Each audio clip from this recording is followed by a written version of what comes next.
Con la señorita Patricia Arregui, ella es vicepresidenta del Consejo Nacional de Educación. ¿Qué tal? Muy buenas tardes.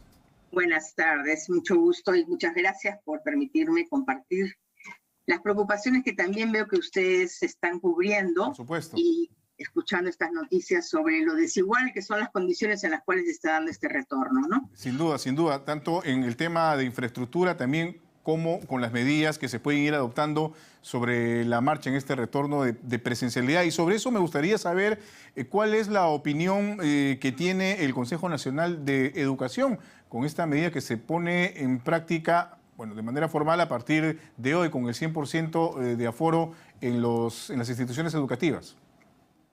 Bueno, sobre esto han habido noticias un poco contradictorias, ¿no? Se suponía que hoy día retornaban, pero salió una norma más general para todo el país, en cual se mantiene el distanciamiento, las mascarillas, se invoca la ventilación y a la vacunación, pero se exime al sector educativo del distanciamiento. Nosotros estamos convencidos de que esas 4 medidas en su conjunto son necesarias y que si se afloja una, porque reconocemos que va a ser muy difícil asegurar el distanciamiento de 1 metro para todos los alumnos, entonces hay que reforzar las otras. Y por eso hemos sacado un comunicado el día de ayer, en el cual hacemos recordar que es necesario reforzar el asunto de la vacunación, que es lo más seguro, lo que más no garantiza no contraer el virus, pero sí garantiza que es más leve, que no lleva a una enfermedad grave, que es menos contagiosa. Y por lo tanto estamos invocando a que se acelere ese proceso. Es más, que a los docentes se les exija un carnet de vacunación para poder entrar al aula. Y luego que se asegure ventilación. Hemos tenido oportunidad de visitar muchos colegios en que las ventanas no se abren y eso tiene que ser cambiado. Y también que no se descarte el uso de las mascarillas, que son también una medida de protección, sobre todo y especialmente en los lugares cerrados, ¿no? Estamos tendiendo a pensar que ya está todo, que ya todo pasó y no es así, ¿no? Así es. Hay que siempre mantener todavía la guardia en alto. Entonces, por sus palabras, infiero que están de acuerdo con esta exigencia, esta condición que lanzó el Ministerio de Educación, por ejemplo, el 100% de profesores vacunados y al menos el 80% de escolares también con la vacuna correspondiente. Sí, siempre habrán excepciones en casos muy especiales, en que por otras comorbilidades no es recomendable la vacunación, pero en general ese es nuestro enfoque, pero no condicionar necesariamente el retorno. Por eso que estamos recomendando que más bien se refuercen las otras medidas. ¿Por qué? Porque el bienestar emocional, la salud mental de los niños también está en riesgo. Cada día son más los reportes que nos llegan de adolescentes muy trastornados por lo que han tenido que vivir en estos años, en algunos casos por pérdidas o mucha orfandad, hay muchos familiares cercanos que se han perdido, ellos mismos han sufrido el aislamiento durante este tiempo en algunos lugares. Y por esa razón es necesario que socialicen, que estén con sus pares, que puedan estar en la escuela, y también, por supuesto, por los aprendizajes, que si bien no somos tremendistas en el sentido de decir que no se ha aprendido nada en estos 2 años, se han aprendido muchas cosas y es deber de la escuela ahora tratar de identificar qué son esos aprendizajes valiosos que los chicos han desarrollado en estos años y también aquellos que falta que los desarrollen y concentrar su atención en eso, ¿no? Claro, entonces, por eso estamos invocando. Hay mucho trabajo que hacer, ahí se ha puesto poca atención a esa parte, ¿no? ¿Qué priorizar en la enseñanza y en la atención a los jóvenes? Y eso también nuestro comunicado también se ocupa de eso, ¿no? Y ahora, esta propuesta, iniciativa que también se planteó desde el Ministerio de Educación de que de alguna manera los centros educativos, las instituciones educativas se conviertan en centros de vacunación para de alguna manera fomentar e impulsar este proceso de inmunización. ¿Está de acuerdo con esto? ¿Qué le parece? Sí, nos parece excelente idea.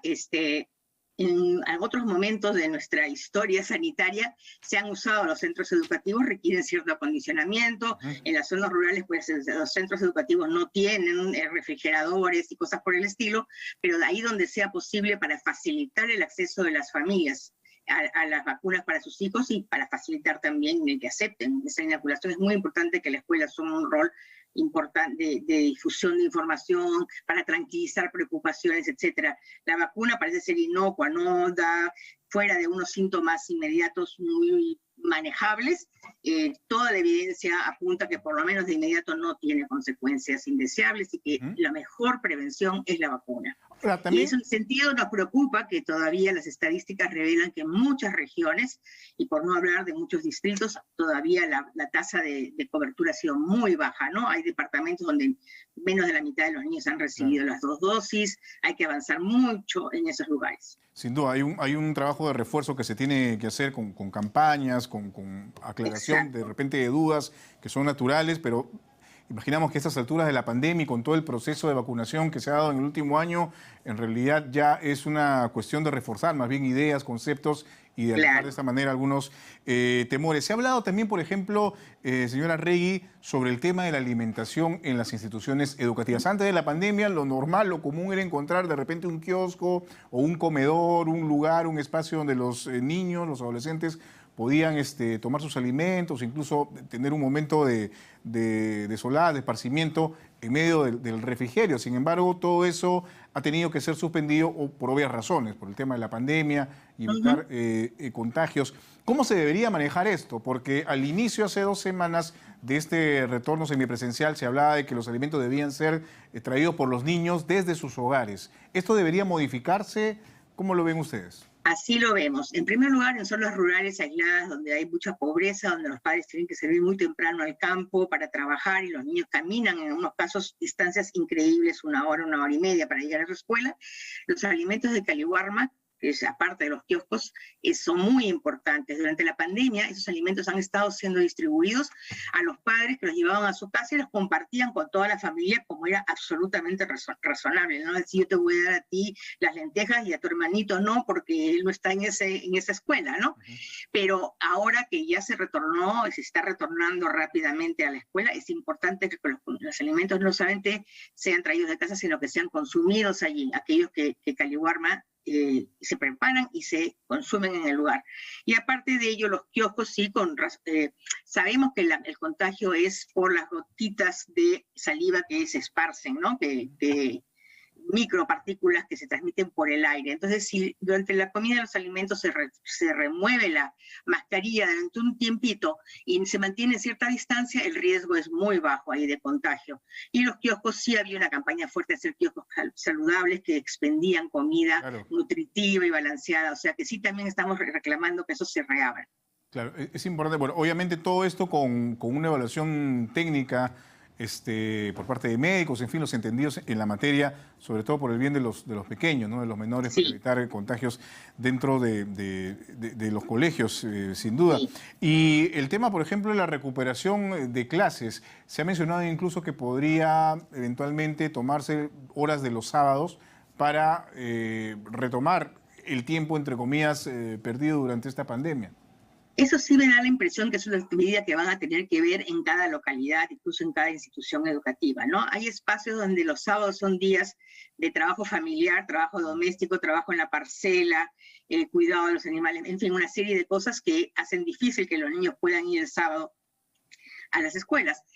Pero lo que sea necesario, lo que se logre convencer a los padres que es conveniente y necesario hacer, debería hacerse.